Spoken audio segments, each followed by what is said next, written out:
کہنے لگی میں تمہیں کیا بتاؤں، میں نے ایک شخص دیکھا، مجھے لگا جیسے 14ویں کا چاند ہی کپڑے پہن کے زمین پہ آ گیا، ظاہر الوضاء ابلج الوجہ، چمکتا چہرہ۔ میں پورا آپ کو ایک اور حدیث بھی ساتھ جمع کر لیتا ہوں۔ عظیم الہامہ، خوبصورت سر، بڑا شدید سواد الشعر، سیاہ کالے بال، عظیم الہامہ، سر خوبصورت گولائی میں، واسع الجبین، کھلا ماتھا، ازہر اللون، کلیوں جیسا خوبصورت رنگ، چمکتا ہوا۔ پھول میں چمک تھوڑی ہو جاتی، کلی میں زیادہ ہوتی، کلیوں جیسا رنگ، چمکتا ہوا۔ ازج الحواجب، یہ بڑے خوبصورت گول۔ تو میرے نبی کی اللہ نے ایسے خود بنا دی، ایسے پورے چلتی ہوئی یہاں تک آتی تھی۔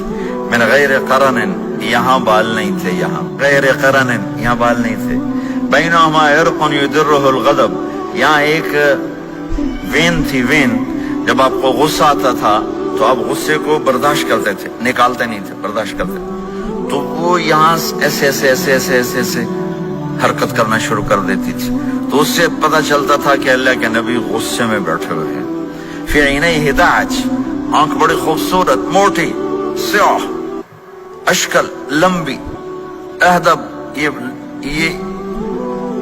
یہ بال بڑے لمبے، اکحل، بغیر سرمے کے سرمہ لگا ہوا، انجل، ابرج، اہدب، احود، ادعج، اکحل، یہ سب نام میرے نبی کی آنکھوں کے ہیں کہ اللہ نے ایسی خوبصورت آنکھ کائنات میں اور کسی کو نہیں تھی۔ حسین آنکھ تھی، اس میں باریک سرخ دھاریاں تھیں، اور سیاہی سیاہ تھی، سفیدی سفید تھی۔ جب آپ آنکھ اٹھا کے کسی کو دیکھتے تھے، کوئی آپ کی آنکھوں میں آنکھیں نہیں ڈال سکتا، سب ایسے ہو جاتے تھے۔ اس لیے میرے نبی یوں نہیں دیکھتے تھے، لوگ ایسے دیکھتے تھے۔ جل نظرہ الملاحظہ، ایسے جب کبھی آنکھ اٹھتی تھی پھر سب آپ کے سامنے یوں ہو جاتے تھے، کوئی آپ کے چہرے پہ نظر نہیں ڈال سکتا تھا۔ فی اشفارہ وطف، خوبصورت خوبصورت بال، اخن العرنین، ناک تھوڑا سا یہاں سے اٹھا ہوا، یہاں سے باریک، لہو نور یعلوہ، یہاں نور نظر آتا تھا، سے چمکتا ہوا چمکتا ہوا۔ غلیظ الفم، ہونٹ بڑے خوبصورت، کھلے ہوئے کھلے ہوئے اور چوڑے منہ کے ساتھ۔ اشنب براق الثنایا، مفلج الاسنان، دانت ایسے گودائی میں خوبصورت چمکتے ہوئے، جب کبھی آپ مسکراتے آپ کے دانتوں کا نور دیواروں پہ پڑتا ہوا نظر آیا کرتا تھا۔ ایسے حسین دانت تھے ہمارے نبی کے کہ دانتوں سے نور نکل کے دیواروں پہ پڑتا ہوا نظر آتا تھا۔ یہ 4 دانتوں میں تھوڑا فاصلہ تھا، باریک سا فاصلہ تھا، اس میں سے ایسے روشنیاں نکلتی تھی آپ کے مسکراہٹ کے دوران۔ سہل الخدین، یہ گال آپ کے نہ ایسے نیچے کہ کمزور ہوں، نہ ایسے ابھرے ہوئے کہ برے نظر آئیں۔ کف اللحیہ، داڑھی بڑی خوبصورت گھنی، نیم گھنگریالے، اور داڑھی میں سر میں 14 سفید بال تھے، اور ایک روایت میں 20 سفید بال تھے۔ اور کأن عنقہ جید دمیہ، اور آپ کی یہ گردن مبارک سراہی کی طرح لمبی اور خوبصورت گولائی میں، جیسے کسی نے گھڑ کے آپ کی گردن کو بنایا ہوا ہو۔ اور آواز میں جادو، فی صوتہ سحل، آواز میں جادو، آواز میں کشش، آواز میں گرفت۔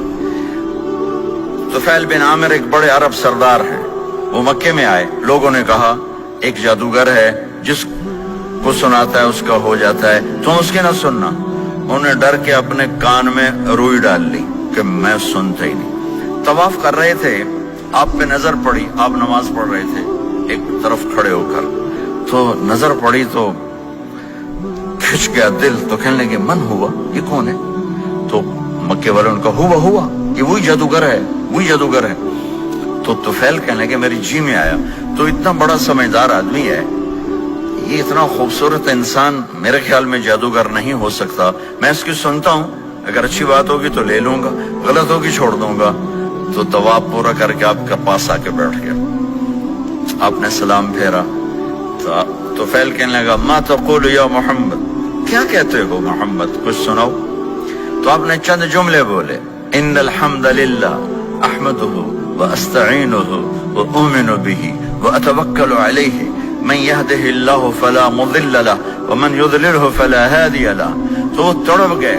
میرے آپ کے لیے کوئی کشش نہیں ان کلمات میں ترجمہ بھی کر دوں تو کوئی کشش نہیں، لیکن وہ عرب سمجھنے والے وہ کہنے لگا اعد فقط بلغنا قاموس البحر، ارے ذرا دوبارہ سنانا، تیرے ایک جملے نے 7 سمندر کا پانی پی لیا ہے. تو آپ نے دوبارہ سنایا ان الحمد للہ احمدہ واستعینہ واؤمن بہ واتوکل علیہ من یہدہ اللہ فلا مضل لہ ومن یضلل فلا ہادی لہ. تو کہنے لگا مجھے کلمہ پڑھا دے، مجھے کلمہ پڑھا دے. آواز میں ایک کشش تھی، جو سنتا تھا